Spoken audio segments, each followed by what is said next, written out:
শিশুরা মসজিদের মধ্যে গেলে তাদেরকে সবাই ধমক না দেওয়া। ভাই এটা একটু মনে রাখেন, আমরা কি করি মাঝে মাঝে এমন ধমক দেই ও আর আগামী 2-3 মাস মসজিদের সামনে আসে না। এরকম ধমক না দিয়ে আপনাদেরকে বুদ্ধি দিই, শিশু দুষ্টামি করলে 2 জনকে জানাইবেন। 1 ইমাম সাহেবরে জানাই দিবেন, 2 নাম্বার ওই ছেলে মেয়ের অভিভাবকরে জানাই দিন। আপনি ওরে ধমক দিয়েন না, ওরে শাসন করবেন অভিভাবক দিয়ে। অভিভাবক শিশুরে শাসন করলে শিশু বিষয়টা গুরুত্ব সহকারে নেয়। না আমি আপনি যদি ওরে কিছু বলতে যাই ও বিষয়টা খুব মাইন্ডে নেয়। ইমাম সাহেব ওরে কিছু বললে এটাও গুরুত্ব দেয়, কারণ ইমাম সাহেবরে ও হুজুর মনে করে। তো আমারে আপনারে সবাইরে কিন্তু অতটা গুরুত্ব দিবে না, এই জন্য মাথায় রাখবেন। সবাই ধমক দিতে যাব না, অভিভাবকরে জানাবো অথবা ইমাম সাহেবকে জানাবো শিশুর ব্যাপারে। বলছিলাম 18 নাম্বার মসজিদে শিশুর উপস্থিতি, এটা গুরুত্ব দেওয়া, এই বিষয়টা আমরা মনে রাখা। 19 নম্বর শিশুকে কোরআন শিক্ষা দেওয়া। ওলামা হযরত এখানে আছেন, হাজারো মাহফিলের চাইতে বেশি গুরুত্ব দেন মসজিদ ভিত্তিক মক্তবের গুরুত্ব। হাজারো মাহফিলের চেয়ে বেশি লাভ মসজিদ ভিত্তিক মক্তবের। মসজিদ ভিত্তিক মক্তবগুলা মারা যাইতেছে দিন দিন। সকালবেলা ইমাম সাহেব ঘোষণা করে, মুয়াজ্জিন সাহেব মক্তবের ছাত্র ছাত্রীরা তোমরা মক্তবে চলে আসো, ঠিক না? ঘোষণা করে, কত কষ্টের কথা। আগে মসজিদ ভিত্তিক মক্তবে ফজরের পরে 150-200 ছাত্র ছাত্রী হইত। আমরা কায়দা আমপারা ওই মক্তবে পড়ছি, কায়দা আমপারা কোরআন নেওয়া পর্যন্ত ওই মক্তবে পড়ছি। তো পুরো মনে আছে আমার, আমি কায়দা পড়ছিও ওই মসজিদ ভিত্তিক মক্তবে, আমপারাও পড়ছি মসজিদ ভিত্তিক মক্তবে, পুরা মনে আছে আমার। কায়দা পড়ছি গ্রামের মক্তবে, আর আমপারা পড়ছি আমার আব্বা এক মসজিদের ইমাম সাহেব ছিলেন, ওইটার বারান্দায় একজনে পড়াইতেন সকালে আমপারা, ওনার কাছে আমি পড়ছি।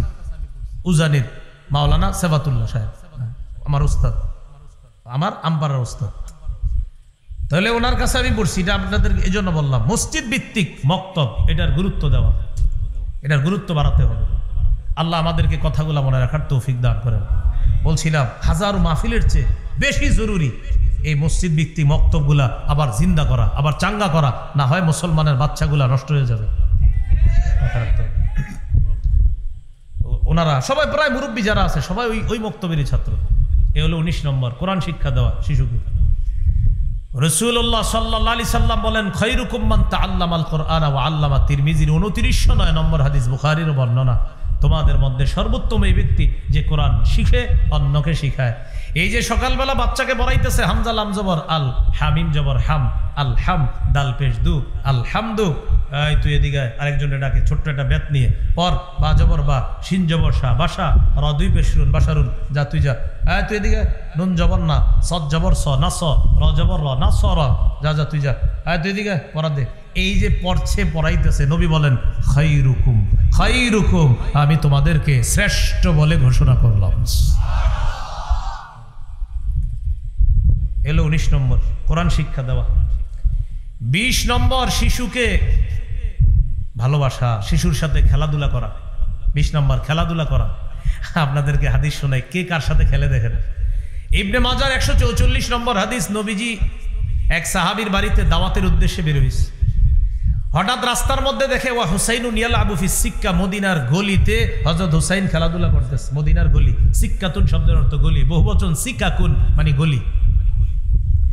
গলির মধ্যে যখন হুসাইন খেলতেছে, নবীজি দেখতেছে তার নাতি খেলতেছে, নবী সবাইরে সরায়া সামনে গেলেন। যেই মাত্র নানারে দেখছে হযরত হুসাইন রাদিয়াল্লাহু তাআলা, ইয়াফিরু হা হুনা ওয়া ইয়াফিরু হা হুনা। একবার নানারে দেখার পর হুসাইন এদিকে যায়, আরেকবার এদিকে যায়, মানে নানারেও ঘুরাইতেছে পিছে পিছে। নবীজিও যাইতেছে এদিকে ওদিকে, একবার এদিকে যায় একবার এদিকে যায়, নবীজিও যাইতেছে এভাবে এভাবে। ইউদাহিকুহু, আর নবীজি খালি হাসতেছে হুসাইনের সাথে, হুসাইনও বারবার পালাইতেছে, এবার এদিকে আবার এদিকে, আবার এদিকে দৌড় দেয়, নবীও তার পিছনে পিছনে দৌড় দিতেছে। এক পর্যায়ে ধরে ফেলছে। ধরার পর আল্লাহ রাসূল বললেন, হুসাইনুন মিন্নি আনা মিন হুসাইন, হুসাইন আমার থেকে, আমি হুসাইনের থেকে। আহাব্বাল্লাহু মান আহাব্বা হুসাইনান, হুসাইনকে যে ভালোবাসলো আল্লাহ যেন তাকে ভালোবাসে। শিশুর সাথে খেলাধুলা করা। অভিভাবকরা বাসায় আইসা শিশুর সাথে একটু খেলাধুলা করে, এই জিনিসটারে ডয়ারে রেখে দিয়েন বাসায় আইসা। এটা আর এত হাতে নিয়েন না। বাসায় যখন চলে আসছেন কাজকর্ম থেকে, এটারে ডয়ারে রেখে দিয়েন, বাস খালাস। এবার শিশুরে সময় দেন, ওরে নিয়ে মাগরিব নামাজে মসজিদে যান, ওরে নিয়ে এশার নামাজে মসজিদে যান। এশার নামাজের পর মাগরিবের পর ও যখন পড়ে ছোট ছোট পড়াগুলা আলিফ বা তাসা, এই পড়াগুলা ওর সাথে খেলার মতো ওরে শিখাইয়া ফেলেন, খেলার ছলে পড়াগুলা শিখাইয়া ফেলেন, এইভাবে ওরে শিখাইয়া ফেলেন। কাগজের মধ্যে ছোট্ট ছোট্ট কাগজে লেখেন, একটাতে লিখবেন আলিফ, আরেকটাতে লিখবেন বা, আরেকটাতে লিখবেন তা, এইভাবে আরবি অক্ষরগুলা লেখা একটা বক্সের মধ্যে দিবেন। ওই যে চোর পুলিশ খেলছেন ছোটবেলা, এইভাবে বক্সে দিয়ে ওই শিশুর সামনে এইভাবে ফালাইবেন। ফালানোর পর বলবেন একটা উঠাও তো, উঠাবে। উঠানোর পর খোলো তো, কি আছে, বলবে জিম জিম। আবার এরকম করবেন, ও আপনার সাথে খেলতেছে কিন্তু ও কিন্তু আলিফ বা তাসা জিম অক্ষরগুলো শিখে ফেলতেছে। ওরে সময় দেন। এ হলো 20 নম্বর। 21 নম্বর, শিশুকে ভালোবাসা। আগের হাদিসটা কারে দিয়ে শোনাইলাম? হুসাইন রাদিয়াল্লাহু তাআলা। এটা হাসান রাদিয়াল্লাহু তাআলা আনহুর ব্যাপারে শোনাই। দেখেন বুখারীর বর্ণনা 5884 নম্বর হাদিস। নবীজি বাসায় আসছে বাজার থেকে। আসার পর বললেন আইনা লুকা। বলেন কি বলছে? লুকা। বলেন লুকা, লুকা বলেন লুকা। লুকা অর্থ হলো হ্যাংলা পাতলা শিশু। সুবহানাল্লাহ। নবীজি বললেন আমার লুকা কোথায়? লুকা মানে পাতলা শিশু। হাসান কোথায়? লুকা কোথায়? আসো আসো। হযরত হাসান আসছে। না না আমি আসছি। আসার পর নবীজি ফালতাজামা, হযরত হাসানকে জড়ায়া ধরে বললেন আল্লাহুম্মা ইন্নী উহিব্বু, আল্লাহ আমি হাসানকে ভালোবাসি। ফাহিব্বা মাই ইউহিব্বু, হাসানকে যে ভালোবাসে আল্লাহ আপনিও তাকে ভালোবাসেন। তাহলে কত গেল? 21 শিশুকে ভালোবাসা। 22 নম্বর, শিশুকে রানে বসাবেন। রানে রানে, ছোট্ট ছেলেটাকে এক রানে বসাবেন, ছোট্ট মেয়েটাকে আরেক রানে বসাবেন, এবার আদর করবেন। সহিহ বুখারী 6003 নম্বর হাদিস। উসামা ইবনে যায়েদ রাদিয়াল্লাহু তাআলা, নবীজির পালক পুত্র যায়েদ বিন হারেসার ছেলে, সম্পর্কে নবী হয় দাদা। এই উসামা ইবনে যায়েদ বলেন নবীজি আমাকে তার এক রানের উপর বসাইছে। ওয়ায়ুকঈদুল হাসান আলা ফাখিজিল উখরা, আরেক রানে হাসানকে বসাইছে। উসামার দাদা হাসানের নানা। উসামা রাদিয়াল্লাহু তাআলা আনহুর দাদা আর হাসান রাদিয়াল্লাহু তাআলা আনহুর নানা। এক কোলে হলো ছেলের ঘরের নাতি আর এক কোলে মেয়ের ঘরের নাতি। ছেলে হলো ওই যায়েদ বিন হারেসা, পালক পুত্র আর কি। এবার দুইজনে এইভাবে জড়ায়া ধরা বললেন আল্লাহুম্মা ইরহামহুমা ফাইন্নী আরহামুহুমা, আল্লাহ আমি এই দুইজনকে ভালোবাসি, আপনি তাদের প্রতি দয়া করেন। এটা আল্লাহর পক্ষ থেকে রহমত। ছেলে সন্তানও আল্লাহর পক্ষ থেকে রহমত। মুমিনের ছেলে হোক মেয়ে হোক, মুমিন বলবে আলহামদুলিল্লাহ। সহিহ মুসলিমের হাদিস, রাসূলুল্লাহ সাল্লাল্লাহু আলাইহি ওয়াসাল্লাম বলেন ইন আসাবাতহু সাররা ফাশাকারা, মুমিনের জীবনে যদি কোনো আনন্দদায়ক কোনো বিষয় আসে মুমিন শুকরিয়া আদায় করবে, বলবে আলহামদুলিল্লাহ। তাহলে বুঝে থাকলে বলেন, ছেলে হোক মেয়ে হোক, চেহারা কালো হবে না আলহামদুলিল্লাহ বলবো? আল্লাহ যদি কাউকে একটা কন্যা সন্তান দান করে, রাসূলুল্লাহ সাল্লাল্লাহু আলাইহি সাল্লাম বলেন মান উলিদাত লাহু ইবনাতুন, যার একজন কন্যা সন্তান, এই এক কন্যা সন্তানকে ফালাম ইয়াইদহা, জীবন্ত মাটির নিচে দাফন করে দেয় নাই। ওয়ালাম ইউহিনহা, কন্যাকে কন্যা বলে অবজ্ঞা করে নাই। ওয়ালাম ইউসির ওয়ালাদাহু আলাইহা, কন্যার চেয়ে ছেলেকে বেশি প্রাধান্য দেয় নাই। যার একজন কন্যা, এই কন্যাকে কন্যা বলে অবজ্ঞা করে নাই, কন্যাকে মাটির নিচে দাফন করে দেয় নাই, কন্যার চেয়ে ছেলেকে বেশি প্রাধান্য দেয় নাই। আদখালাহুল্লাহু বিহাল জান্নাহ, এই এক কন্যার কারণে আল্লাহ অভিভাবককে জান্নাতে প্রবেশ করাবেন। যার দুইজন কন্যা আছে, রাসূলুল্লাহ সাল্লাল্লাহু আলাইহি সাল্লাম বলেন মান আলা জারিয়াতাইন, যার দুজন কন্যা আছে, এই দুই কন্যা যদি সে সুন্দরভাবে লালন পালন করে, দাখালতু আনা ওয়া হুয়াল জান্নাহ কাহাতাইন, আমি এবং এই দুই কন্যার অভিভাবক এইভাবে পাশাপাশি জান্নাতে প্রবেশ করব। যার তিনজন কন্যা আছে, রাসূলুল্লাহ সাল্লাল্লাহু আলাইহি সাল্লাম বলেন মান কানাত লাহু সালাসু বানাত, যার তিন কন্যা, এই তিন কন্যাকে ইয়ারহামুহুন্না, সে সুন্দরভাবে মায়া করে দয়া করে লালন পালন করে, ওয়াকফিহিন্না, বাবা কন্যাদের জন্য যথেষ্ট হয়ে যায়। বাবা কন্যাদেরকে খুব লালন পালন করে, যাদের তিন কন্যা আছে। নবী বলেন ওয়াজাবাত লাহুল জান্নাহ আলবাত্তাতা, তিন কন্যার অভিভাবকের জন্য জান্নাত অবধারিতভাবে ওয়াজিব হয়ে যায়। তাহলে বলেন কন্যা সন্তান এটাকে মুখ কালো করার বিষয় না জান্নাতে যাওয়ার উপায়? এই জন্য কন্যা সন্তান হলে চেহারা কালো করা যাবে না। আল্লাহ তাআলা আমাদেরকে কথাগুলা বুঝার তৌফিক দান করেন। সন্তান দুনিয়াতে আসার পর ছেলে হোক মেয়ে হোক তার কানে আজান দেওয়া। আবু দাউদের হাদিস 5105 নম্বর হাদিস। ওবায়দুল্লাহ ইবনে আবি রাফে নবীর সাহাবী, তিনি বলেন, রাআইতু রাসূলুল্লাহি সাল্লাল্লাহু আলাইহি ওয়াসাল্লাম আযানা ফি উযুনিল হাসান ইবনে আলী ইবনে আবি তালিব হিনা ওয়ালাদাতহু ফাতিমা বিস-সালাহ। যেদিন হযরত হাসানের জন্ম হয় আমি নবীজিকে দেখলাম মুয়াজ্জিন সাহেব নামাজের যে আজান দেয়, আমি আল্লাহ রসুলকে দেখলাম হাসানের কানে অবিকল নামাজের আজান দিছে। তাহলে ছেলে হোক মেয়ে হোক দুনিয়াতে আসার পর নববী পদ্ধতিতে তাদেরকে লালন পালন করার প্রথম কাজ তার কানে আজান দেওয়া। এটা নবীর পদ্ধতি। 2 নাম্বার, ছেলে হোক মেয়ে হোক তাকে তাহনিক করানো। তাহনিক কাকে বলে? তাহনিক বলে কোনো আল্লাহওয়ালা বুজুর্গের মুখ থেকে খেজুর চাবানো, সামান্য খেজুরের অংশ এনে বাচ্চার মুখের ভিতর তালুতে লাগায় দিবেন, এটাকে বলা হয় তাহনিক। সহিহ বুখারীর বর্ণনা 3909 নম্বর হাদিস। আবু বকর সিদ্দিক রাদিয়াল্লাহু তাআলা আনহুর কন্যা আসমা রাদিয়াল্লাহু তাআলা আনহা সন্তান সম্ভবা। তিনি বলেন, আমি মদিনায় রওনা করলাম, ওয়া আনা মুতিম্মুন, এমন অবস্থায় যে আমি আসন্ন প্রসবা। আসন্ন প্রসবা এটার সহজ বাংলা হলো যে কোনো সময় আমার সন্তান হয়ে যেতে পারে। আমি রওনা করলাম। রওনা করার পর সবাই ভাবলো পথিমধ্যে যে কোনো সময় আমার প্রসব বেদনা উঠবে, আমার সন্তান হয়ে যাবে। আমি মদিনার কুবা নামক এলাকায় গেলাম, যেখানে রাসূল সাল্লাল্লাহু আলাইহি সাল্লাম 14 দিন অবস্থান করছে। মদিনার কুবা, সেখানে নবীজি একটা মসজিদ প্রতিষ্ঠিত করছে, এটাকে বলা হয় মসজিদে কুবা। বাসায় ওযু করে, হজ উমরা যাওয়ার পর যে বাসায় থাকবেন ওই বাসায় ওযু করে মসজিদে কুবায় গিয়ে 2 রাকাত নামাজ পড়বেন, আল্লাহ একটা উমরার সওয়াব দান করবে। আসমা রাদিয়াল্লাহু তাআলা আনহা বলেন,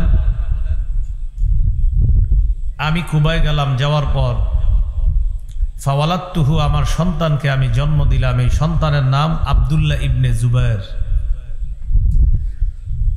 আমার সন্তান আল্লাহ রসুল সাল্লাল্লাহু আলাইহি সাল্লামের কোলে দিলাম। দেওয়ার পর দাআ বিতামরা, নবীজি খেজুর আনাইলেন।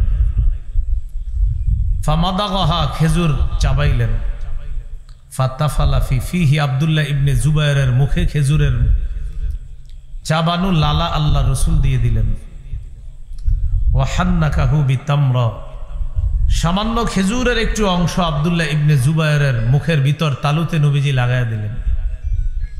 হাদিসে আসছে, ফাকানা আউওয়ালা শাইইন দাখালা বাতনা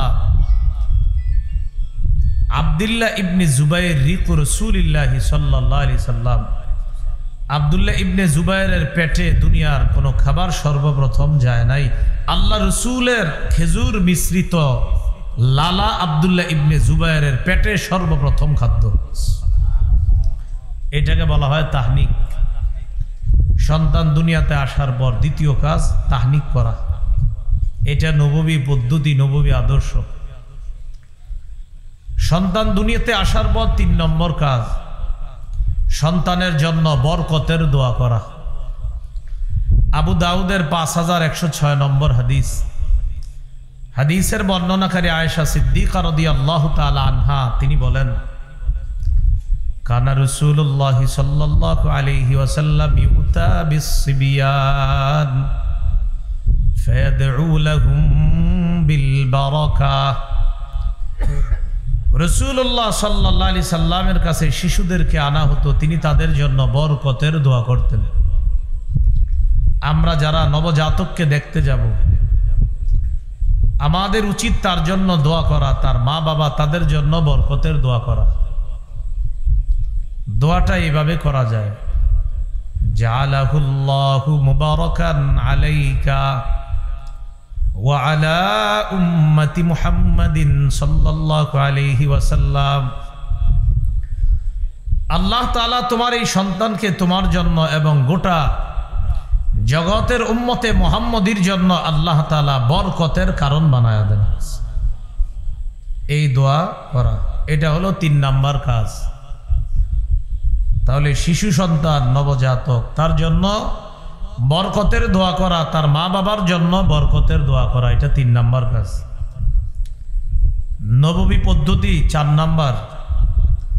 শিশু সন্তান দুনিয়াতে আসার পর ও কান্না করলে ওর কান্না থামায় দেওয়া, এটা শিশুর অধিকার। শিশুর মা নামাজে দাঁড়াইছে, ডেক ডিক্সি ধোয়ার জন্য গেছে, ওই মুহূর্তে শিশু কান্না শুরু করছে। যারা বাসায় আছেন তাদের কর্তব্য এই শিশুকে কোলে নেওয়া, তার কান্না থামায়া দেওয়া। এমনকি নামাজের মধ্যে যদি কেউ থাকে, তার লম্বা কেরাতের পরিবর্তে সংক্ষিপ্ত কেরাত দিয়ে নামাজ শেষ করে তাড়াতাড়ি শিশুকে কোলে নিয়ে তার কান্না থামানো, এটা শিশুর অধিকার। সহিহ বুখারীর বর্ণনা 868 নম্বর হাদিস। রাসূলুল্লাহ সাল্লাল্লাহু আলাইহি সাল্লাম বলেন, ইন্নী লা আকুমু ইলাস সালাহ ওয়া উরিদু আন উতাওবিলা ফিহা। আমি নামাজে দাঁড়াই লম্বা কেরাত পড়ার নিয়ত করি, ফাসমাউ বুকা আস-সাবী, হঠাৎ শিশুর কান্নার আওয়াজ শুনি। ফাতাজাওয়াজু ফি সালাতি কারাহিয়াতান আন আশুক্কা আলা উম্মিহি। আমি আমার লম্বা কেরাতের নিয়তটা পাল্টায়া সংক্ষিপ্ত কেরাত দিয়ে নামাজ শেষ করি। কারণ আমি যদি লম্বা কেরাত পড়ি, আমার পিছনে থাকা যে নারী আছে, কোনো শিশুর মা হতে পারে, আমার নামাজ যত লম্বা হবে শিশুর কান্না তত দীর্ঘায়িত হবে। শিশুর কান্না বাড়লে মা কষ্ট পাবে, তাই আমি নবী কেরাত সংক্ষিপ্ত করে শিশু এবং তার মায়ের অধিকার প্রতিষ্ঠিত করি। এগুলো 4 নাম্বার নববী পদ্ধতি। শিশু কান্না করলে তারে কোলে নিয়ে তার কান্না থামানো, যেভাবে পারেন কান্না থামানো, এটা তার অধিকার। 5 নাম্বার আকিকা করা। রাসূলুল্লাহ সাল্লাল্লাহু আলাইহি সাল্লাম বলেন, ইন্নাল ইয়াহুদা তাউক্কু আনিল গুলাম ওয়ালা তাউক্কু আনিল জারিয়া। ইহুদিরা ছেলের আকিকা করত, মেয়ের আকিকা করত না। ফাউক্কু আনিল গুলামি শাতাইন ওয়া আনিল জারিয়াতি শাতান।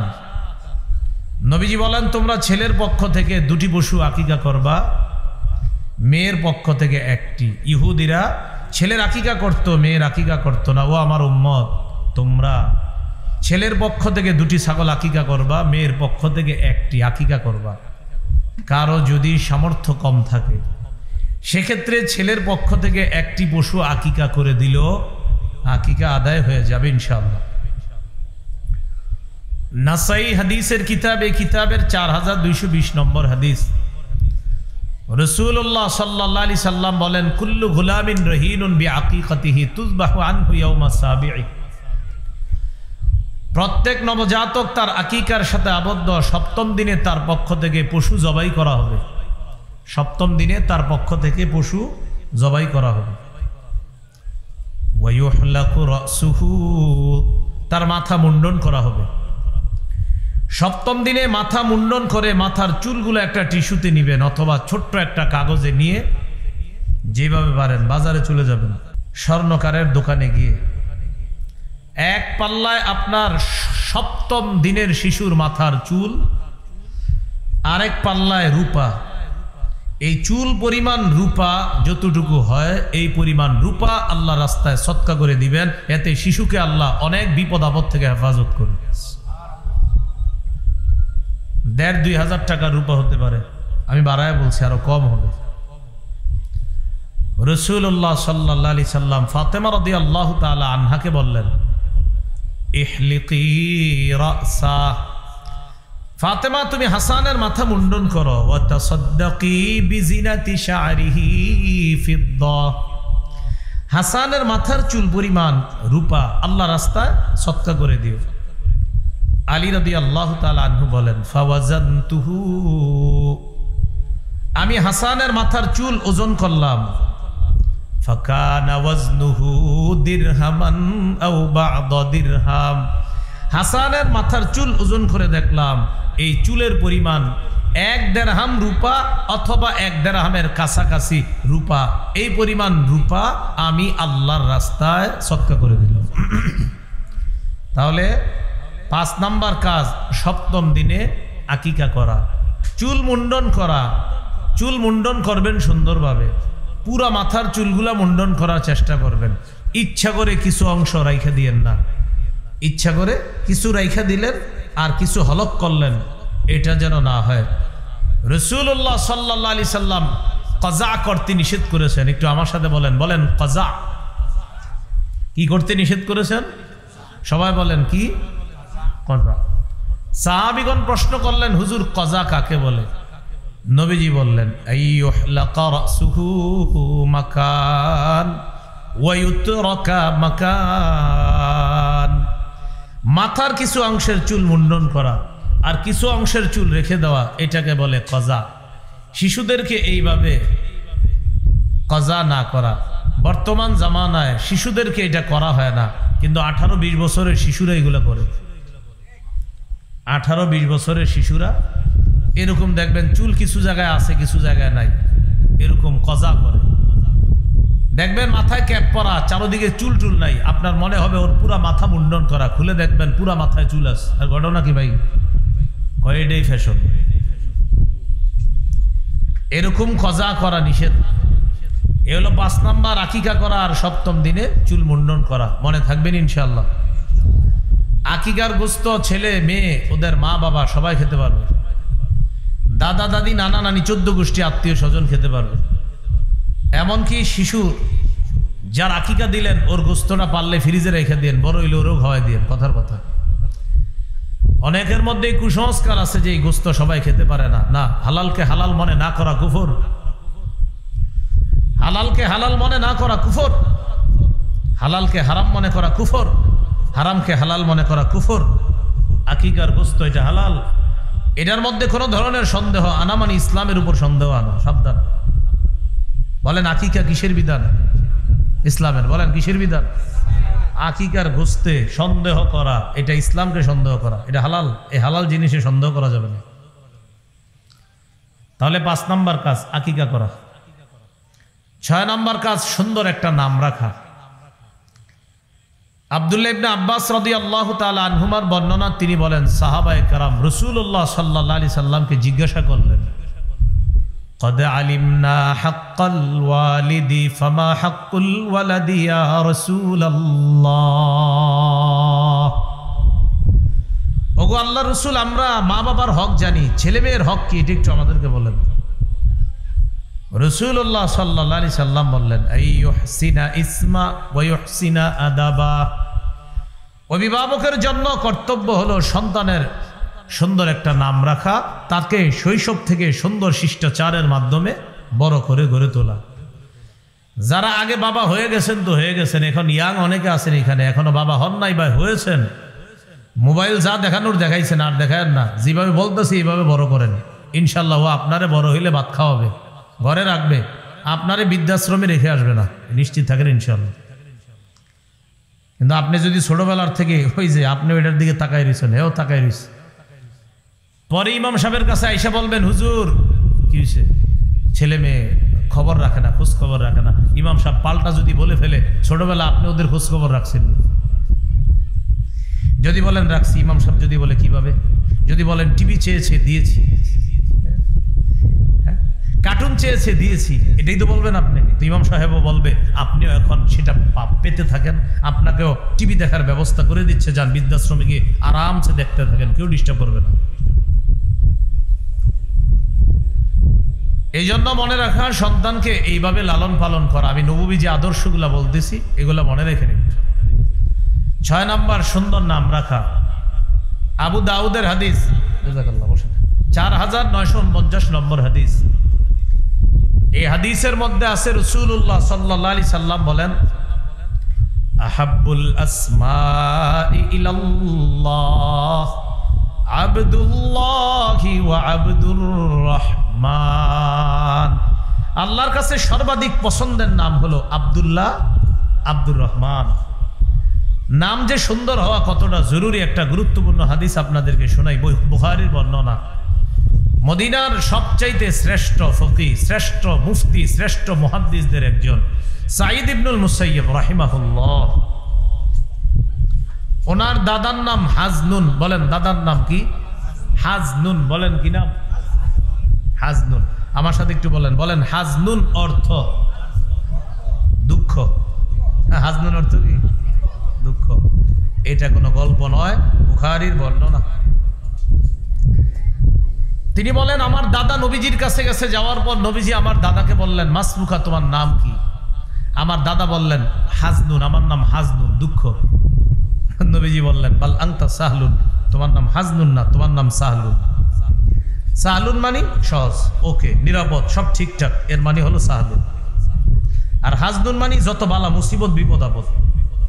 নবীজি বললেন হাজনুন না, তোমার নাম সাহলুন। তিনি জবাব দিলেন মা আনা বিমুগাইরিন ইসমান সাম্মানিহি আবি, আমার আব্বা আমার যেই নাম রাখছে আমি এই নাম আমি পাল্টাইতে পারবো না। নাউজুবিল্লাহ বলেন। বাবার দেওয়া নাম পাল্টাবে না। এই যুগেও এরকম মানুষ আছে, ওনারা যদি বলা হয় আপনার নামটা সুন্দর না, পাল্টান। হুজুর আমার দাদা শখ করে রাখছে নামটা, কেমনে পাল্টাই?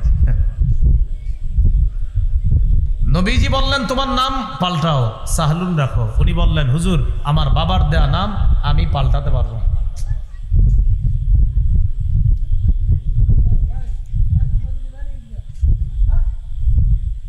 সাঈদ ইবনুল মুসাইয়্যিব রাহিমাহুল্লাহ তিনি বলেন আমার দাদা নবীর কথা শুই না নাম না পাল্টানোর কারণে নামের অর্থ জানি কি?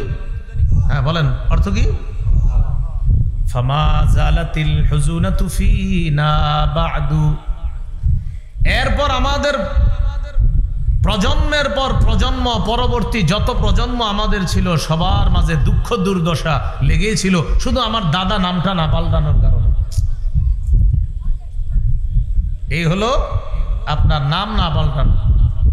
তো রাসূল সাল্লাল্লাহু আলাইহি সাল্লামের হাদিস থেকে বুঝলাম অর্থবোধক নাম হওয়া কতটা জরুরি, কতটা গুরুত্বপূর্ণ বিষয়। আশা করি আপনারা বুঝতে পারছেন।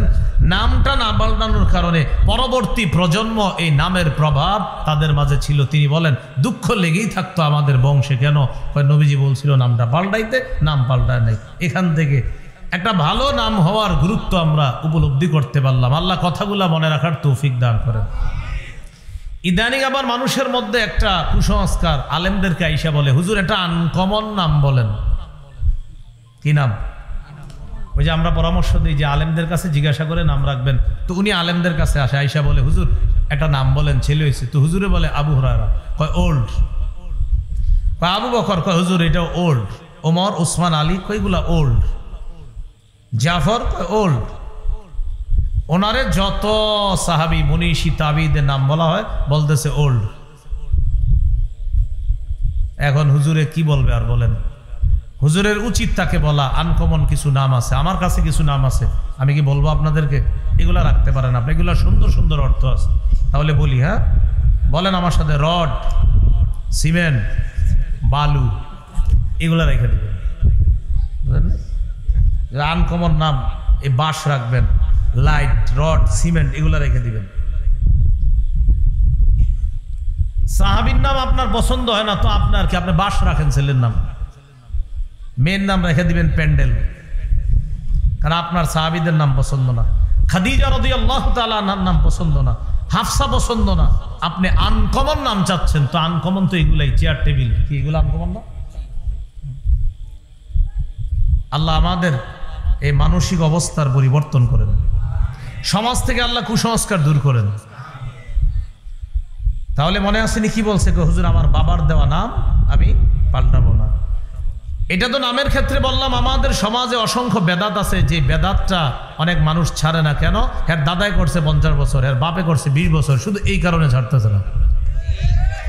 মানে ওনারা আপনি বুঝান এটা বেদাত, উনি বুঝে হুজুর ঠিকই কইছেন, কোরআনের আয়াত অনুযায়ী, হাদিস অনুযায়ী এটা বেদাত। আপনার কথা সব ঠিক আছে, আব্বাই তো এটা 20 বছর করছে, দাদাই করে গেছে 50 বছর।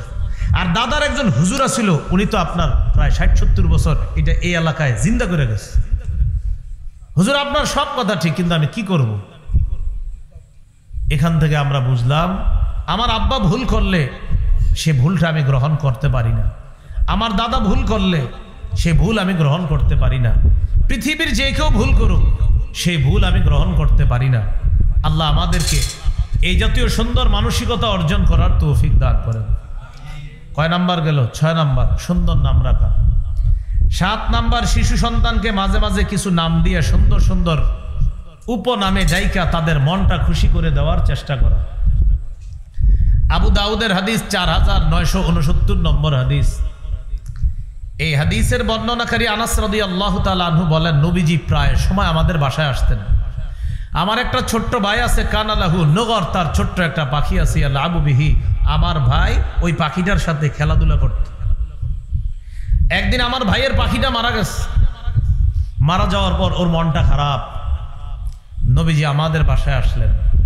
রাআহু রাসূলুল্লাহি সাল্লাল্লাহু আলাইহি ওয়াসাল্লাম হাজিনা, আমার ভাইকে দেখলেন মনটা খারাপ।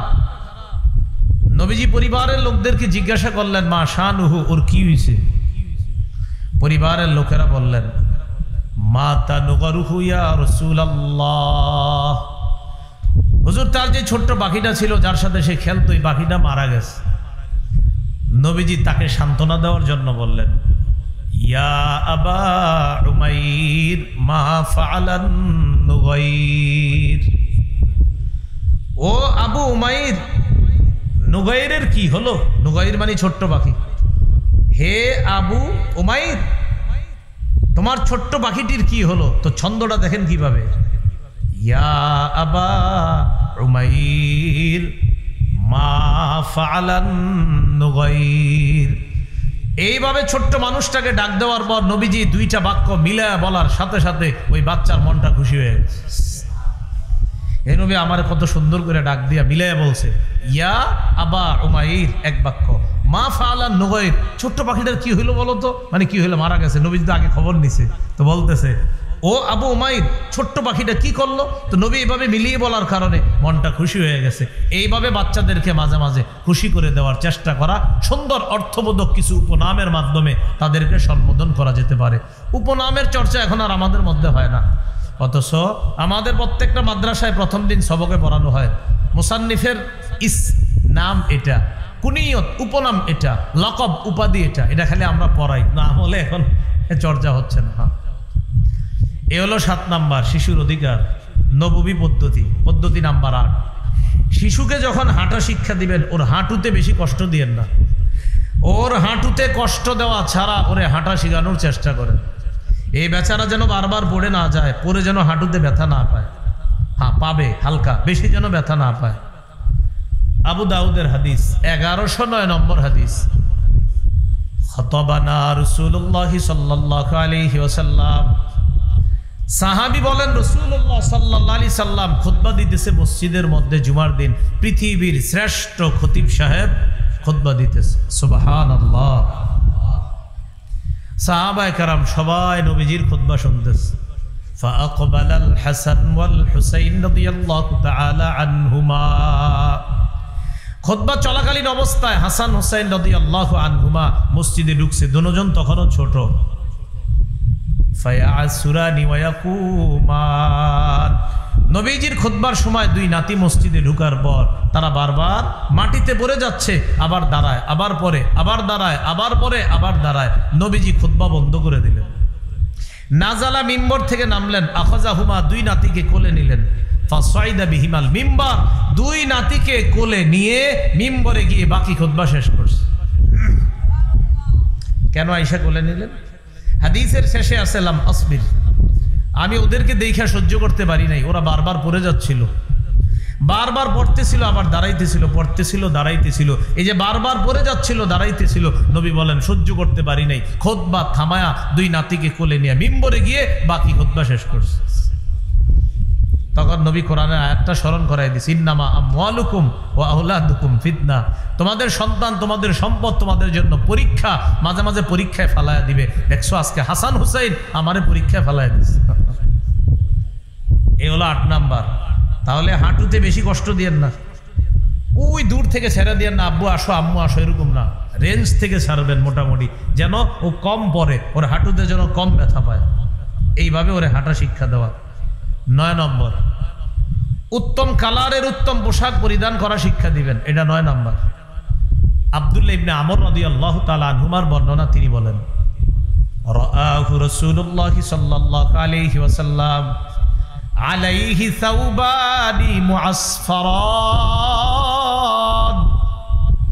নবীজি তার এক সাহাবী থেকে দেখলেন তার শরীরের মধ্যে দুইটা কুসুম রঙের জামা। কি রং? কুসুম রং।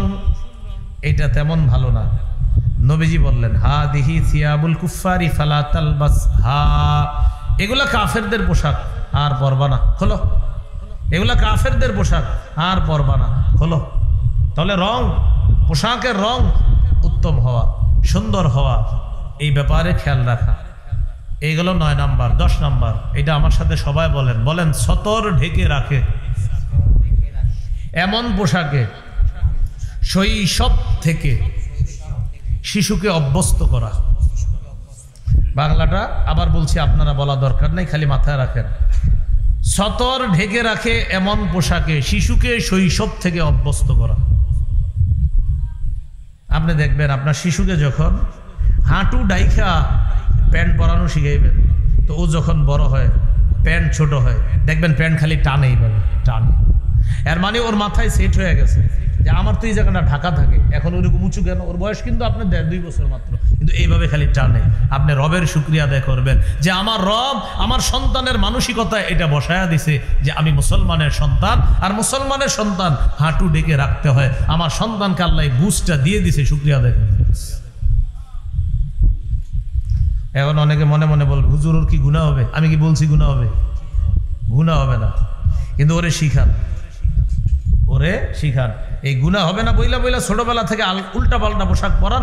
20 বছরের শিশুরাও তখন হাফ প্যান্ট পরে হাঁটে। 20 বছরের শিশু হাফ প্যান্ট পরে হাঁটে রাস্তাঘাটে। হারা সুন্দর করে পুরোটা বলেন। 20 বছরের শিশুরা কি করে? হাফ প্যান্ট পরে হাঁটে। তো আমরা কি বলবো? হাফ প্যান্ট বললে আরে আপনি কি বড় বলবেন না শিশু বলবেন? এই জন্য আমরা বললাম 20 বছর 25 বছরের শিশুরা হাফ প্যান্ট পরে হাঁটতেছে। এরকম নির্লজ্জ শিশু যদি পান, আপনি বলে দিন তুমি একজন মুসলমানের সন্তান, বাকি তুমি তো নির্লজ্জ 20 বছরের শিশু, 21 বছরের শিশু। একটু লজ্জাশীলতা আনার চেষ্টা করো, তাহলে আমরা তোমাকে শৈশব থেকে ফিরিয়ে আনার চেষ্টা করব। এইগুলো 10 নম্বর। সূরা আরাফের 26 নম্বর আয়াতে আল্লাহ বলেন, ইয়া বানি আদম কদ আনজালনা আলাইকুম লিবাসাই ইউয়ারি সাওআতিকুম ওয়ারিশা ওয়া লিবাসুত তাকওয়া যালিকা খায়র। আমি তোমাদেরকে এমন পোশাক দিলাম ও আদম সন্তান, যে পোশাক তোমাদের লজ্জাস্থান ঢেকে রাখবে, যে পোশাক তোমাদের সৌন্দর্যতার কারণ, তাকওয়ার পোশাক, সর্বোত্তম পোশাক। এখানে আমরা যারা আছি অভিভাবক, নতুন বাবা হয়েছি, বা আল্লাহ চাইলে নতুন বাবা হব, বা আমরা অভিভাবক যারা আছি, আমার সন্তান মুসলমানের সন্তান, আমার সন্তানকে আমি ইসলামী সভ্য পোশাকে বড় করব। অন্তত এখানে যারা আছে আমরা ওয়াদা করি ইনশাআল্লাহ। ঠিক আছে তো ইনশাআল্লাহ? আল্লাহ তৌফিক দান করেন। 10 জন শুরু করে দেন, পরিবারের সবাই শুরু করে দিন। আপনি শুরু করেন, আপনার চাচা, আপনার খালা, আপনার খালু, সবার মাঝে আপনার প্রভাব পড়া শুরু হয়ে যাবে যখন আপনাকে ইসলামী মাইন্ডে দেখবে যে আপনার শিশুকে আপনি ঠিক ওইভাবে বড় করতেছেন যেভাবে আপনার হাবিব আপনাকে শিখিয়েছে। 11 নাম্বার, সাদা পোশাকে অভ্যস্ত। সর্বোত্তম পোশাক কোন পোশাক? সাদা পোশাক। আবু দাউদের হাদিস, রাসূলুল্লাহ সাল্লাল্লাহু আলাইহি সাল্লাম বলেন, ইলবাসু মিন সিয়াবিকুমুল বায়াদ ফাইন্নাহা খায়রু সিয়াবিকুম। নবীজি বলেন তোমরা সাদা পোশাক পরো, কেননা সাদা পোশাক সর্বোত্তম পোশাক। ওয়া কাফিনু ফিহা মাউতাকুম, তোমাদের মধ্যে যারা মারা যায় তাদেরকে সাদা পোশাক পরায় দাও। জীবিতরা সাদা পোশাক পরো, মৃত যারা তাদেরকেও সাদা পোশাক পরায় দাও। এই হাদিসের শিক্ষা, জীবিত অবস্থায় যখন সাদা পোশাক পরবেন, সাদা পোশাক আপনাকে স্মরণ করায় দিবে তুমি মারা গেলে জনগণ তোমার এটাই পরায় দিবে, এই কালার তোমাকে পরায় দিবে। সাদা পোশাক মানুষকে মৃত্যুর কথা স্মরণ করায় দেবে। এই জন্য হাদিসে আসছে সাদা পোশাক সর্বোত্তম পোশাক। 12 নাম্বার, এটা একটু আমার সাথে বলেন, বলেন এমন পোশাকে অভ্যস্ত করা যেই পোশাক অহংকার প্রদর্শন করে না। এমন পোশাকে আমার সন্তানকে বড় করব যে পোশাকে ওর মধ্যে কোনো অহংকার আসে না, ওর মধ্যে কোনো আমিত্ব ভাব আসে না, ও অন্য শিশুদের সাথে গর্ব করে না, অহংকার করে না, এমন পোশাকে ওরে অভ্যস্ত করা। দেখেন আপনার এবিলিটি আছে আপনার সন্তানকে অনেক দামি পোশাক পরানোর, ও 4-5টা শিশুর সাথে মিশে, আপনি মোটামুটি এমন পোশাকগুলো ওরা দেন যেন ওর মধ্যে কোনো অহংকার না আসে, অন্যদের সাথে যেন গর্ব অহংকার ওর মধ্যে তৈরি না হয়। শিশু মানুষ অহংকার করলে তার গুনাহ হবে না, কিন্তু এই স্বভাব যেন তার তৈরি না হয়। রাসূলুল্লাহ সাল্লাল্লাহু আলাইহি সাল্লাম বলেন, কুলু খাও, ওয়াশরাবু পান করো, ওয়া তাসাদ্দাকু দান করো, ওয়ালবাসু পরিধান করো, মা লাম ইখালিতুহু ইসরাফুন আও মাখিলা, যতক্ষণ অপচয় এবং অহংকার প্রদর্শন না হয় ততক্ষণ খাও, পান করো, দান করো, পোশাক পরিধান করো। খাও, অহংকার যেন না হয়, পান করো, অহংকার যেন প্রদর্শন না হয়, অপচয় যেন না হয়, দান করো, দান যেন তোমাকে অহংকারী না বানায়, পোশাক পরিধান করো, পোশাক যেন তোমাকে অহংকারী না বানায়। এই হলো 12 নাম্বার, অহংকার প্রদর্শন করে এমন পোশাক থেকে শিশুকে দূরে রাখা। 13 নাম্বার, কি আজীব কথা, নবীজি আমাদেরকে জুতা পরাও শিখিয়ে দিয়েছে। সুবহানাল্লাহ, 13 নাম্বার অধিকার, জুতা পরা শিখানো শিশুকে। قال رسول الله صلى الله عليه وسلم لا تمشي في نعل واحد, ও আমার উম্মত তুমি এক পায়ে জুতা পয়রা হাইছো না। বুখারীর বর্ণনায় আসছে লিউনিলহিমা জামিআ আও লিউহফিহিমা জামিআ, হয়তো 2 পায়ে জুতা রাখবে, না হয় 2 পা খোলা রাখবে, হয়তো 2 পায়ে জুতা রাখবা, না হয় 2 পা খোলা রাখবা। এক পায়ে জুতা রাখলে উম্মত তোমার কষ্ট হবে, তোমার সন্তানটার কষ্ট হবে। এক পায়ে জুতা রাখলে ও পড়ে যেতে পারে, এক পায়ে জুতা থাকার কারণে যে কোনো অ্যাক্সিডেন্ট ঘটতে পারে। হয়তো 2 পায়ে জুতা রাখো, না হয় 2 পা খোলা রাখো। আমার হাবিবের এক একটা কথা গবেষণা করলে অসংখ্য অগণিত জটিল বিষয় আপনি সমাধান পেয়ে যাবেন। এই নবী কেন বললেন এক পায়ে জুতা না পড়তে, আপনি গবেষণা করবেন, অসংখ্য অগণিত বিষয় আপনার মধ্যে আল্লাহ তাআলা সমাধান দিয়ে দিবে। তাহলে আপনি চিন্তা করবেন আজকে এক পায়ে জুতা বলে সমস্যাটা কি, আপনি একটু চিন্তা করবেন। এই জন্য নবী বলছে হয়তো 2 পায়ে হাঁটো, না হয় এক পায়ে জুতা রাখো না। আজকে আপনাদের এদিকে কাদা আছে, এই কাদার উপর দিয়ে হয়তো 2 পায়ে জুতা রেখা হাঁটেন, না হয় 2 পা খোলা রেখা হাঁটেন। এটা একটা সুন্দর সমাধান। এক পায়ে জুতা রেখে এক পা যদি খোলা রাখেন, দেখি না আপনি একটু যান, যাই আবার আসেন, পরে আপনার হালাতটা আমরা দেখি। হ্যাঁ, তাহলে এলো 13 নাম্বার, শিশুকে জুতা পরানো শিখানো। এক পায়ে জুতা যেন না পরে, 2 পা পরাবেন অথবা 2 পা খোলা রাখা। 14 নাম্বার, শিশুকে সবকিছু ডান দিক থেকে করা শিখাইবেন। কানা রাসূলুল্লাহ সাল্লাল্লাহু আলাইহি ওয়াসাল্লাম ইউজিবুহু তায়াম্মুনু ফিত তানাউলি ওয়াত তারাজ্জুলি ওয়া তুহুরিহি ওয়া ফি শানিহি কুল্লি। রাসূলুল্লাহ সাল্লাল্লাহু আলাইহি সাল্লাম সবকিছু ডান দিক থেকে করতে পছন্দ করতেন। ফিত তানাউলি জুতা পরা, ওয়াত তারাজ্জুলি চুল আঁচড়ানো, ওয়া তুহুরিহি ওযু করা, পবিত্রতা অর্জন করা, ওয়া ফি শানিহি কুল্লি সব ক্ষেত্রে আল্লাহ রাসূল ডান পছন্দ করতেন। আমরা আমাদের শিশুদেরকে এইভাবে ডানের গুরুত্ব বুঝাবো, যে বাম থেকে ডান বেশি দামি উত্তম, এটা বোঝানোর চেষ্টা করবো। এলো 14 নাম্বার। ছোটবেলায় ও ডান বাম হাত বুঝে না, ছোটবেলা বাম হাতেও খায় ডান হাতেও খায়, তো ও তো বারবার এটা করবে। ইবলিস ওরে চেষ্টা করবে বারবার বাম হাতে খাওয়াইতে, ইবলিস। আপনি বারবার এটা নিয়ে ওরে ডান হাতে দেন, ওরে বইলেন না ডান হাতে নেও, বলা দরকার নাই। শিশুরা বলার চেয়ে ফলো করে বেশি। ওরে আপনি বারবার এই হাতে দিবেন, 1 দিন 2 দিন 3 দিন করাবেন, পরে দেখবেন এই হাতেই খায়, ওর মাথায় ঢুকে যায়। এটা এলো 14 নাম্বার। 15 নাম্বারটা একটু আমার সাথে বলতে হবে, বলেন। ছেলে শিশুকে স্বর্ণ রেশম থেকে দূরে রাখা। কাকে? ছেলে শিশুকে স্বর্ণ থেকে দূরে রাখা, রেশম থেকে দূরে রাখা। আমরা অনেকে গিফট করি বাচ্চাদেরকে, ছেলে বাচ্চাদেরকে এগুলা গিফট করে না, স্বর্ণ রেশম এগুলা। মেয়ে বাচ্চাদেরকে এগুলা গিফট করেন। রাসূলুল্লাহ সাল্লাল্লাহু আলাইহি সাল্লাম বলেন, ওয়াহিল্লাত যাহাবু ওয়াল হারিরু লিউনাসি উম্মতি ওয়া হুররিমাহুমা আলা যুকুরিহা। রাসূলুল্লাহ সাল্লাল্লাহু আলাইহি সাল্লাম বলেন, আমার উম্মতের মেয়েদের জন্য রেশম স্বর্ণ বৈধ করা হয়েছে, ছেলেদের জন্য হারাম করা হয়েছে। আমার উম্মতের ছেলেদের জন্য রেশম হারাম, স্বর্ণ হারাম, মেয়েদের জন্য রেশম বৈধ, স্বর্ণ বৈধ। ঠিক আছে, আপনি ছাত্র ছাত্র নি মাদ্রাসা শিক্ষক, আর তো ছাত্রের সামনে দেন, আপনি খেদমত করেন না। তো রাসূলুল্লাহ সাল্লাল্লাহু আলাইহি সাল্লাম বললেন, আমার উম্মতের যারা ছেলে আছে এই ছেলেদের জন্য স্বর্ণ হারাম, মেয়েদের জন্য স্বর্ণ জায়েজ, ছেলেদের জন্য রেশম হারাম, মেয়েদের জন্য রেশম জায়েজ। আল্লাহ আমাদেরকে কথাগুলো মনে রাখার তৌফিক দান করেন। অনেক সময় ওলামায়ে কেরাম আলোচনা করে, পাশে বসে অনেকে টিস্যু দেয়, পানি দেয়, ছাত্রদেরকে রাখেন, ওস্তাদরা বসেন না।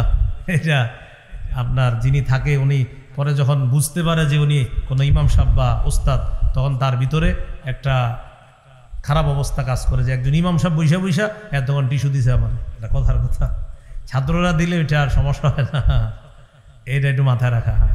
ওলামায়ে হজরত আপনারা তো সবাই সম্মানের, সবাই আপনারা চেয়ারে বসা উচিত ছিল, একদম কসম করে দিল থেকেই বলতেছি। কিন্তু এটা হয়তো একটা নিয়ম, একজনে বয়ান করে এই জন্য চেয়ারে বসানো, সভাপতি সাহেব বসছে এরকম হয়তো না হয়। সবার ওলামায়ে কেরাম যারা আলেম উস্তাদ যারা বাস্তবিক অর্থেই তারা সবাই চেয়ারে বসাই উচিত ছিল। হয়তো মাহফিলের আয়োজনটা এইভাবে তারা করতে পারে না, সব জায়গায় এরকম হয় না। তো আবার সবাইকে চেয়ার দিতে গেলে আবার স্টেজে বসার মতো আপনার পরিবেশ তৈরি হয় না। তো যাই হোক, এই পাশে যারা বসে একটু ছাত্র টাইপের বসলে যিনি থাকে উনি নিতেও সহজ হয়, যে দেয় ওর সাথে একটা বোঝাপড়াও সুন্দর হয়। আচ্ছা, এ হলো 15 নাম্বার, ছেলে শিশু থেকে স্বর্ণ দূরে রাখা, রেশম দূরে রাখা। আল্লাহ কথাগুলা মনে রাখার তৌফিক দান করেন। 16 নাম্বার, তাওহীদের শিক্ষা দেওয়া, শিশুকে তাওহীদের শিক্ষা দেওয়া। তাওহীদের শিক্ষা আমরা শিশু সন্তানকে দিতে হবে। বলেন আল্লাহ এক, আল্লাহ অমুখাপেক্ষী, স্থান কাল সময় সৃষ্টি কোনো কিছুরই মুখাপেক্ষী নন। আল্লাহ তাআলা কোনো কিছুর মুখাপেক্ষী নন। সৃষ্টি আল্লাহর মুখাপেক্ষী, সময় আল্লাহর মুখাপেক্ষী, স্থান আল্লাহর মুখাপেক্ষী। বলেন আরশ আল্লাহর মুখাপেক্ষী, কুরসি আল্লাহর মুখাপেক্ষী। আল্লাহ কোনো কিছুর মুখাপেক্ষী নন। বলেন এটার নাম তাওহীদ। এ তাওহীদ শিক্ষা দিতে হবে। আল্লাহু আহাদ, আল্লাহ এক, আল্লাহু সামাদ, তিনি অমুখাপেক্ষী। এইভাবে শিশুকে শিক্ষা দেওয়া, পাশাপাশি এটা বলা ইহফাজিল্লাহ ইয়াহফাজকা, তুমি আল্লাহর বিধিবিধানগুলো রক্ষা করবা, আল্লাহ তোমাকে রক্ষা করবে। ইহফাজিল্লাহ তাজিদহু তুজাহাকা, তুমি আল্লাহকে সদা স্মরণে রাখবা, তাহলে আল্লাহকে বিপদে আপদে কাছে পাইবা। শোনো, ইজা সাআলতা ফাসআলিল্লাহ, তুমি যখন কারো কাছে চাইবা আল্লাহর কাছে চাইবা। ওয়া ইজা ইসতাআনতা ফাসতাইন বিল্লাহ, তুমি যখন সাহায্য প্রার্থনা করবা আল্লাহর কাছে সাহায্য প্রার্থনা করবা। এইভাবে শিশুকে আল্লাহই দেয়, আল্লাহর কাছে চাইতে হবে, আল্লাহই সব। এগুলা শিশুকে শিক্ষা দেওয়া। এ হলো 16 নাম্বার, তাওহীদ শিক্ষা দেওয়া। 17 নাম্বার, ঈমানি তরবিয়ত শিক্ষা দেওয়া। ঈমানি তরবিয়তের মধ্যে শ্রেষ্ঠ একটা দাবি হলো নামাজ। বলেন কি? নামাজ শিক্ষা দেওয়া শিশু।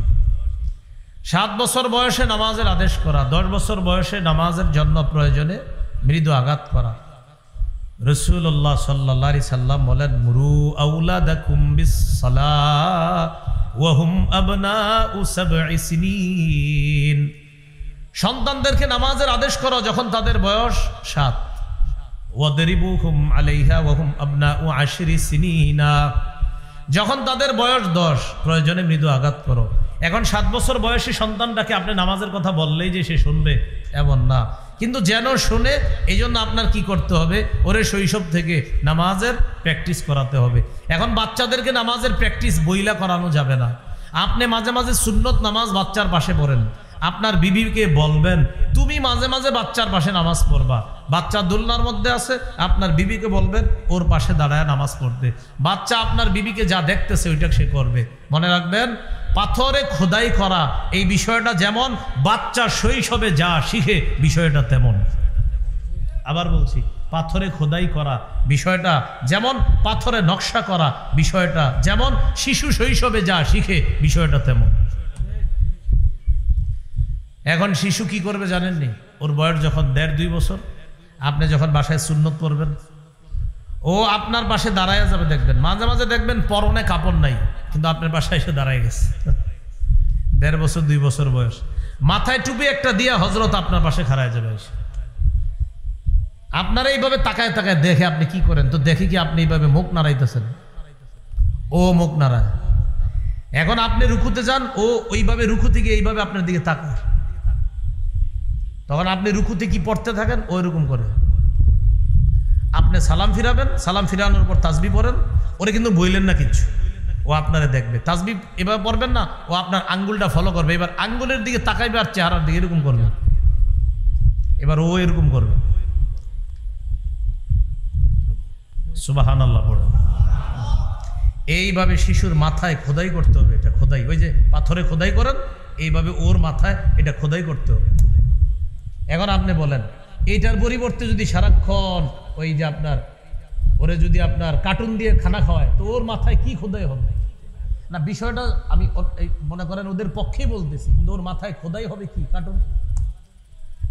এখানে ইয়াং ছেলেরা আছেন, হয়তো অনেকে বিয়ে করছেন, অনেকে বিয়ে করবেন ইনশাল্লাহ। আজকের কথাগুলো আল্লাহর হস্তে মাথায় নেওয়ার চেষ্টা করেন। শিশুকে জন্মের পর থেকে ইলেকট্রনিক মিডিয়া থেকে পায়ে ধরে বলছি দূরে রাখেন। আপনি স্টেজে আসেন, আপনার পায়ে ধরে বলছি আমি, ওর জীবনটা আপনি নষ্ট করে দিয়েন না, ওরে দূরে রাখেন। কয় হুজুর কাজ করতে পারি না। আমাদের আব্বা আম্মা মনে হয় কোনো কাম করে নাই। হ্যাঁ, এখানে যারা মুরব্বী আছে, আমার পাশে হুজুর আছে, হুজুরের তো আম্মায় কোন মোবাইল দেখে ওনারে খানা খাওয়াইছে? আম্মায় কোনো মোবাইল দেখে আপনারা খানা খাওয়াইছে ছোটবেলায়? হ্যাঁ, ওই সময় তো মোবাইলই ছিল না। তো উনি এত বড় সাইকুল হাদিস হয়ে এখন সভাপতি হয়েছে কেমনে? এখানে মঞ্চে কত আলেমরা আছে, ইমামরা আছে, ওই যে উনি লাল দাড়ি, আপনার আম্মা আপনারা কি মোবাইল দেখে খানা খাওয়াইছে? তা আপনি কিভাবে মুরব্বী হয়েছেন? সবাই শিখেন, বিষয়টা হাসিন না, শিখেন যে ওনার তো আম্মা ছিল, আমাদের আম্মা, আমাদেরকে তো এইভাবে আমগরে তো বড় করছে। কোথায়? তো আপনাদের হাতে পায়ে ধরে বলছি, শিশু সন্তানের জীবনটা নষ্ট করে দিয়েন না। 17 নাম্বার ইমানি তরবিয়ত শিক্ষা দেওয়া। ইমানি তরবিয়তের মধ্যে শ্রেষ্ঠ তরবিয়ত বলছিলাম নামাজের শিক্ষাটা দেওয়া, ওর মাথায় খোদাই করার চেষ্টা করা, এটা আল্লাহ তৌফিক দান করেন। 18 নাম্বার মসজিদে শিশু সন্তানের উপস্থিতিকে গুরুত্ব দেওয়া। মসজিদে শিশুদের গুরুত্ব দেওয়া, শিশুদের উপস্থিতিকে গুরুত্ব দেওয়া, ওদেরকে তাড়ায়া দিয়েন না মসজিদ থেকে। হ্যাঁ, একটা কথা মনে রাখবেন, শিশুদেরকে মসজিদে একসাথে দাঁড়াইতে দিয়েন না। ওরা একসাথে দাঁড়াইলে মসজিদ আর এখানে রাখবে না, ওটা অন্যদিকে নিয়ে যাবে। এই জন্য আপনি কি করবেন? মসজিদে নেওয়ার পর শিশুকে, অভিভাবক 5 জন শিশু নিয়ে মসজিদে গেলেন, আপনি এক কোনায় দাঁড়াবেন, আরেকজন আরেক খাম্বার পাশে দাঁড়াইবেন, আরেকজন আরেক কোনায় দাঁড়াবেন। মানে শিশুদেরকে একসাথে দাঁড়াইতে দিয়েন না। তখন আপনারা যখন রুকুতে যাবেন না, ওরা ওদের সাথে কথা বলে এইভাবে, তখন আর দুষ্টামি করতে পারে না, খোঁজখবর রাখতেছে সবার, কি নেটওয়ার্ক ঠিক রাখতেছে, কিন্তু তখন আর কি করে না, ওই দুষ্টামিটা করবে না। এই জন্য মসজিদে তাড়ায়া দেওয়া যাবে না ওদেরকে, ওদের উপস্থিতি গুরুত্ব দেওয়া। রাসূলুল্লাহ সাল্লাল্লাহু আলাইহি সাল্লাম বলেন, ইজা আম্মা আহাদুকুমুন নাস, তোমাদের কেউ যখন ইমামতি করে, তখন পিছনে 4 শ্রেণীর মুসল্লির কথা মাথায় রাখবা। ফাইন্না ফীহিমুদ দাঈফ, 1 নাম্বার তোমার পিছে দুর্বল আছে। ওয়াল মারিদ, ইমামের পিছনে অসুস্থ ব্যক্তি আছে। ওয়াস সগীরা, ছোট মানুষ আছে। ওয়াল কাবীরা, বৃদ্ধ মানুষ আছে। এই 4 শ্রেণীর প্রতি ইমামের লক্ষ্য রেখে নামাজ পড়াতে হবে, যে আমার পিছে অসুস্থ আছে, আমার পিছে দুর্বল আছে, আমার পিছনে বৃদ্ধ আছে, আমার পিছনে শিশু আছে, ওদেরকে লক্ষ্য রেখে নামাজ পড়াতে হবে। আপনি যদি বেশি লম্বা কেরাত নেন, ও অঘটন ঘটাই দিতে পারে মসজিদের মধ্যে, কথার কথা আর কি। এই জন্য আপনি সবার প্রতি খেয়াল রেখে নামাজ আদায় করতে হবে। শিশুরা মসজিদে দুষ্টামি করলে, এটা মন দিয়ে শোনেন, সবাই ধমক দিতে যায় না ওদেরকে। শিশুরা যদি মসজিদে দুষ্টামি করে, সবাই ধমক দিতে যায় না। শিশুরা মসজিদের মধ্যে গেলে তাদেরকে সবাই ধমক না দেওয়া। ভাই এটা একটু মনে রাখেন, আমরা কি করি মাঝে মাঝে এমন ধমক দেই, ও আর আগামী 2-3 মাস মসজিদের সামনে আসে না। এরকম ধমক না দিয়ে আপনাদেরকে বুদ্ধি দিই, শিশু দুষ্টামি করলে 2 জনকে জানাইবেন। 1 ইমাম সাহেবরে জানাই দিবেন, 2 নাম্বার ওই ছেলে মেয়ের অভিভাবকরে জানাই দিন। আপনি ওরে ধমক দিয়েন না, ওরে শাসন করবেন অভিভাবক দিয়ে।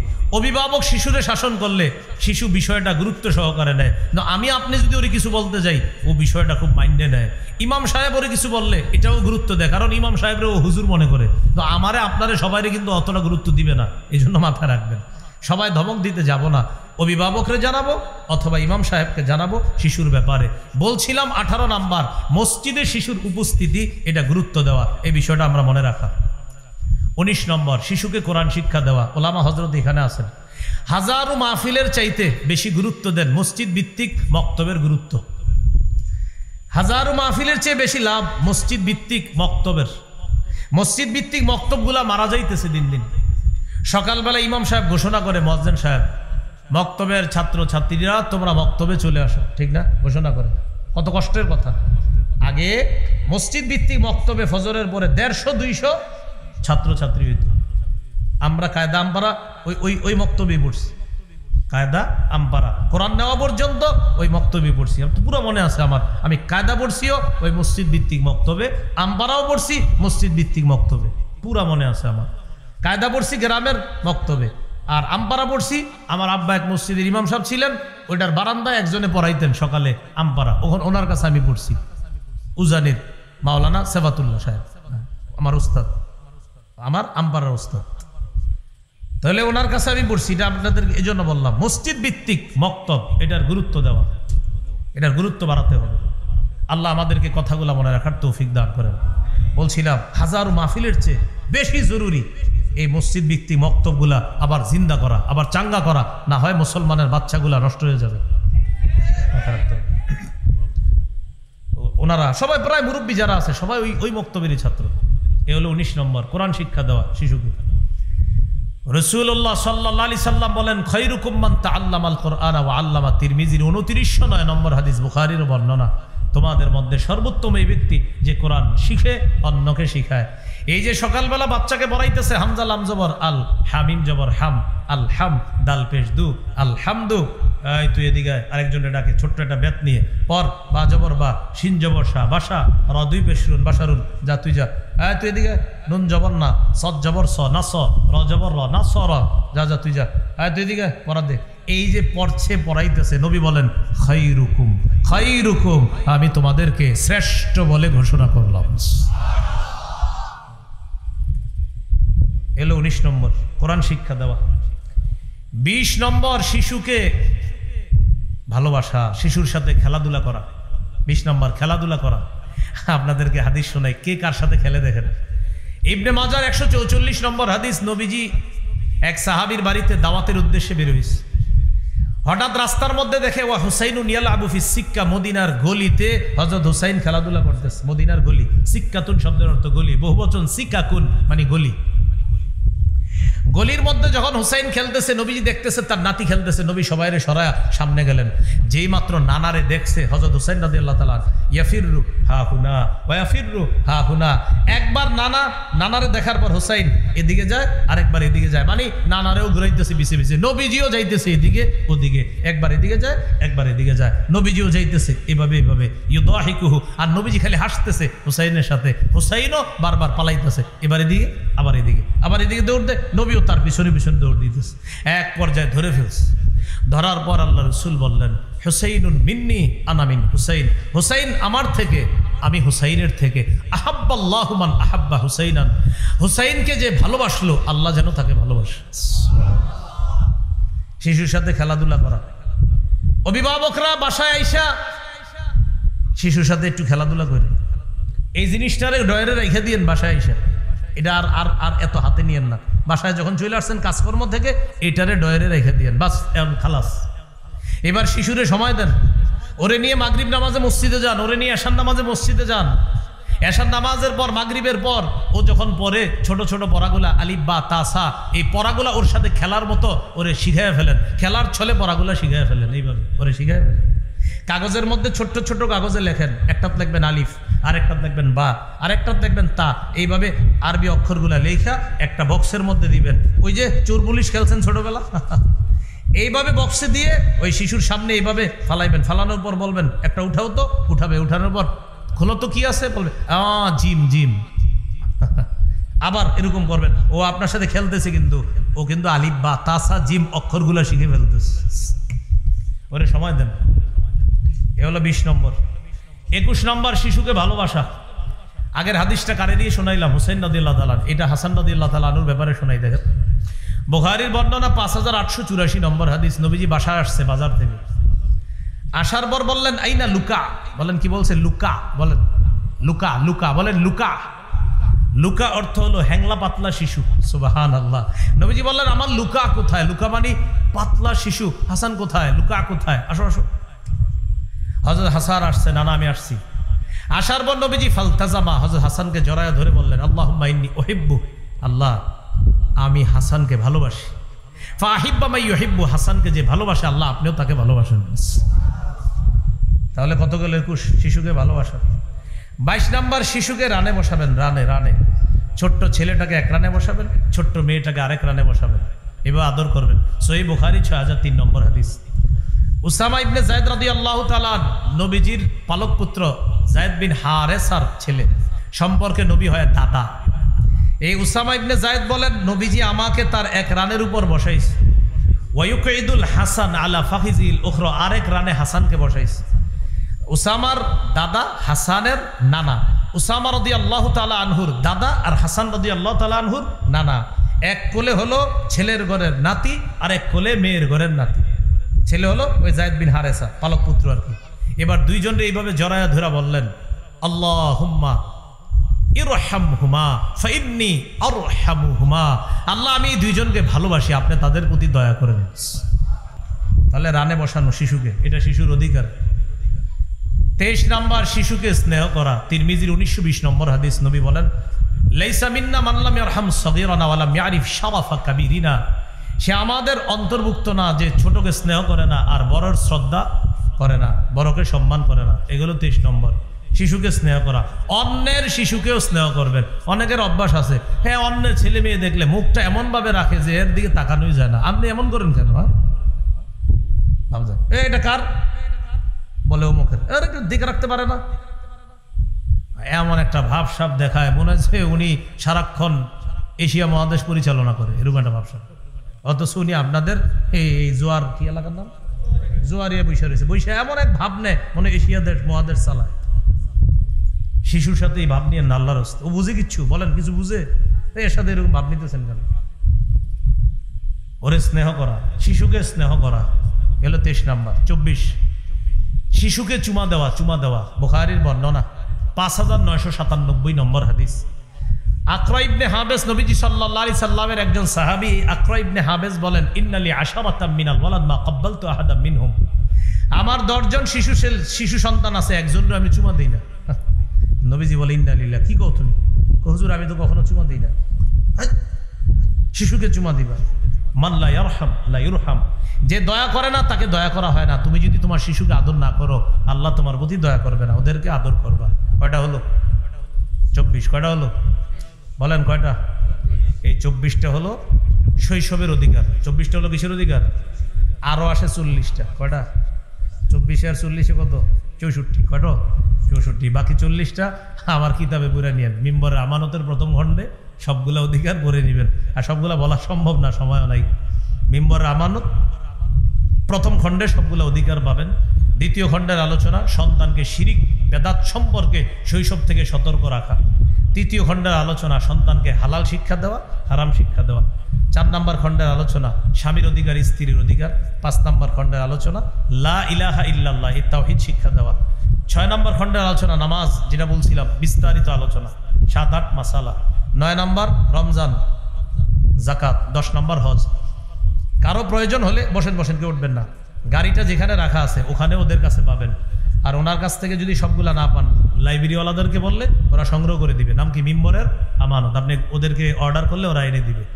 আর এখানে যদি ওই কাদা কোন পাশে জানি গাড়িটা রাখা আছে, ওখানে যদি যাওয়া সম্ভব হয় ওনার কাছ থেকে নিতে পারেন। বাকি আমি গাড়িতে ওঠার পরে নেওয়ার সুযোগ নেই, ঠিক আছে? আমি গাড়িতে উঠে যাওয়ার পর্যন্ত সময় উঠেন না কেউ। আর একটু কষ্ট দিব, এরপর ইনশাল্লাহ আপনারা এশার নামাজের প্রস্তুতি নেন। হুজুর এশা তো এখনই হবে না ইনশাল্লাহ? আচ্ছা, এশার প্রস্তুতি নেবেন।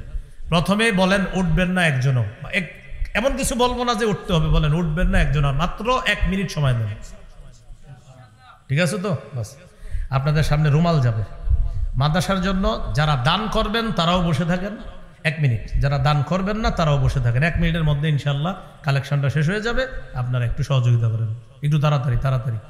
জি হুজুর আমরা শুরু করে দিই। হ্যাঁ, এই সামনে থেকে কয়েকজন যাই। আবার যারা এরকম উঠছেন না, যারা দিবেন না, আপনারা বুঝিয়ে থাকেন না।